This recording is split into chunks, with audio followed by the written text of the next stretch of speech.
はいどうも B 賞です。今日はホットトイズのサマーショーケースフェーズ2で発表された新作ホットトイズのラインナップからドラマオビワン・ケノビシリーズのホットトイズダース・ベイダーについてフィギュアのプレビューと予約情報を紹介していきます。今年のサマーショーケースで発表されたフィギュアについては過去動画の中でそれぞれ紹介しているのでよければそちらもご覧ください。そして普段このチャンネルではホットトイズのレビューやカスタム動画を投稿しているのでホットトイズや6分の1スケールフィギュアに興味のある方はぜひチャンネル登録をお願いします。ということで今回紹介するダース・ベイダーですが、バリエーション的には通常版、デラックス版の2パターンが基本のようですね。ただトイサピエンスではデラックス版のみの販売となっていて、そこにボーナスアクセサリーとして大神門館のホログラムフィギュアとホロプロジェクターが付属するようです。このボーナスアクセサリーについては、正直あってもなくてもダース・ベイダー自体の見た目が変わるわけでもないですし、ディスプレイの背景として映えるといったことも特になさそうなので、正直ついてもつかなくてもどちらでもよかったかなというような感じがしましたね。ただ通常版とデラックス版を比較すると、今回大きく違いがあるのでそこはねちょっと迷うところかなとも思いました。というのも今回通常版のモデルがバトルダメージバージョンのダース・ベイダーとなっていて、デラックス版として付属するのが無傷の綺麗な状態のダース・ベイダーのヘルメット、無傷のコントロールパネル、そしてライトアップ機能を搭載していて帝国の船の床を再現しているようなジオラマ台座が付属するということで、綺麗な状態のダース・ベイダーを楽しむためには自然的にデラックス版を買うしかないという、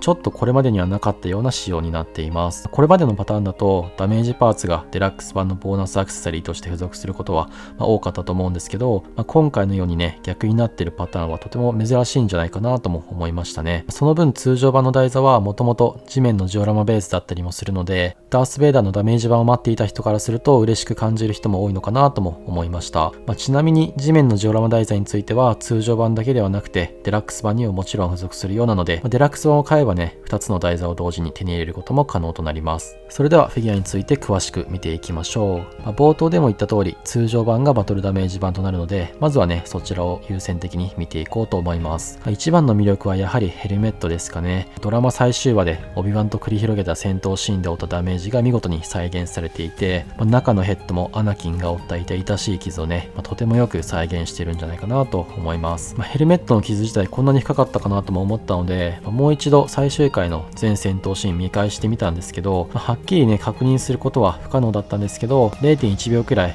このヘルメットの全体が映ったシーンがあって、その感じではライトセーバーで切られて焼けただれたヘルメットの表面なんかもね、かなりリアルに造形されていて、再現度高いなと思いました。あと頭の大きさから考えてもヘルメットの頭頂部がこれだけ長いと、リアルはねこんな感じの内部構造になってるんだなといった感想を持ちましたね。中の表情はかなり険しい表情で、相手を睨みつけるような表情がめちゃめちゃかっこいいです。エピソード3の最後の方で、ダース・ベイダーになる手前の時に、オビワンとの戦闘でひどい火傷を負ったアナキンなんですけど、その時にねアナキンの顔が面影がなさすぎて、その姿見た時にアナキンだよなという風に疑ってしまったんですけど、今回のオビワンを見ていて割れたヘルメットの中から覗く表情がねちゃんとアナキンの目をしていたのがねかなり個人的には印象的で、グッと来てしまったんですけど、その表情がね素晴らしくよく再現されてるかなと思います。そして露出している左目に関してはこのフィギュアも眼球可動のギミック付きということで、目の角度を変えて楽しむことも可能です。ダメージ加工についてはヘルメットだけではなくて胸のコントロールパネルやマントにも施されていて、これもそれぞれドラマでオビワンがつけた傷が再現されていますね。他の付属品については武器としてダース・ベイダーのライトセーバーが2種類まずは付属しています。1種類は USB による LED ライトアップ機能を搭載したもの、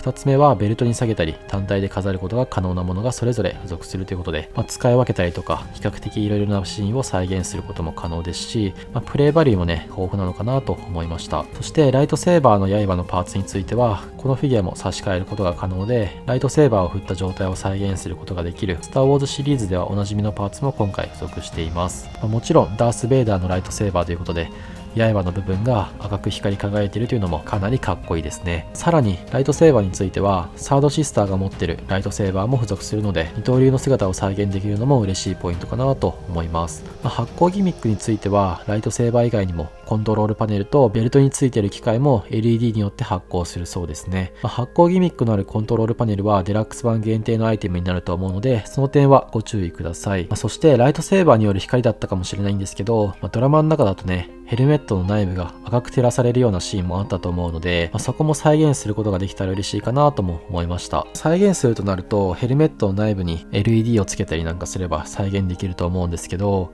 今回そういったギミックは今のところないようですね。で光沢感のあるスーツもかっこいいんですけど、腕や足の部分の素材はちょっと気になるポイントです。合皮のような素材が使われているようにも見えるので、時間が経った時にね、劣化しないかというような点は少し心配になる要素かなと思いました。そしてハンドパーツは手の甲が完全に覆われているようなパーツとなっているので、若干可動域に影響するのかなとも思うんですけど、それぞれ元から角度がしっかりとつけられているようなので、あまり気にならないのかなとも思いました。でフィギュアの全長は35センチということで、割と大きめではあるんですけど、ざっと調べたところ、これまで発売されたホットトイズのダース・ベイダーも同じく35センチのものが多かったので、サイズが今回ね、大きく変わるとか、そういうことはなさそうですね。続いて発売時期と価格についてです。すでに国内サイトの予約も解禁されているので、そちらの情報を紹介します。まずトイサピエンスでは、デラックス版のボーナスアクセサリー付きのみの発売となっていて、価格は5万円、発売時期は2024年の1月頃となっていました。そして育ちトイズでは通常版、デラックス版の2パターンでの発売となっています。通常版の価格は36,600円、デラックス版は41,600円となっていて、発売時期は2024年の3月頃となっていました。ちなみに海外サイトのコミックサンクトラムでは通貨レートに依存するんですけど、通常版は33,983円、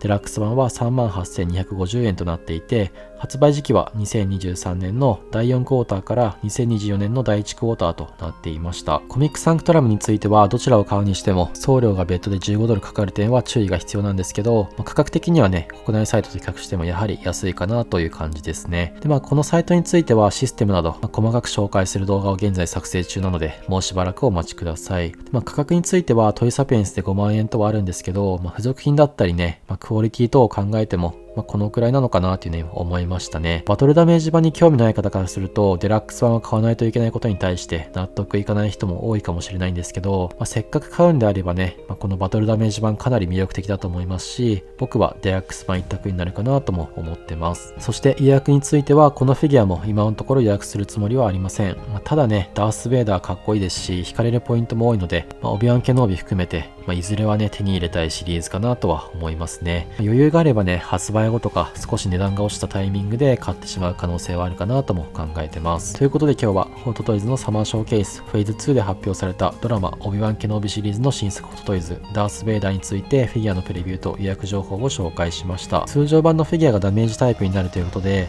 今までとはね、少し違った商品展開にはなるんですけど、普通のものはすでに過去作を持っている方とか、一味違ったダース・ベイダーを楽しみたいという方はね、かなりぴったりの商品なんじゃないかなとも思いますし、台座がもともとジオラマ風なのもね、嬉しいポイントかなと思いました。一応オビワン・ケノービシリーズのホットトイズはこのダース・ベイダーが最後になるかもしれないんですけど、もしかすると今後ね、サードシスターあたりは来るかもしれないので、そちらも期待しつつ続報あれば嬉しいなと思います。ではオビワン・ケノービについては過去にプレビュー動画を出していて、現時点ではまだ予約受付しているサイトが多数なので、良ければそちらもご覧ください。この動画参考になったりいいなと思った方はぜひチャンネル登録、高評価をよろしくお願いします。また概要欄の下の方に僕の Twitter や Instagram のリンクもあるので、そちらのフォローもぜひよろしくお願いします。それではまた次の動画でお会いしましょう。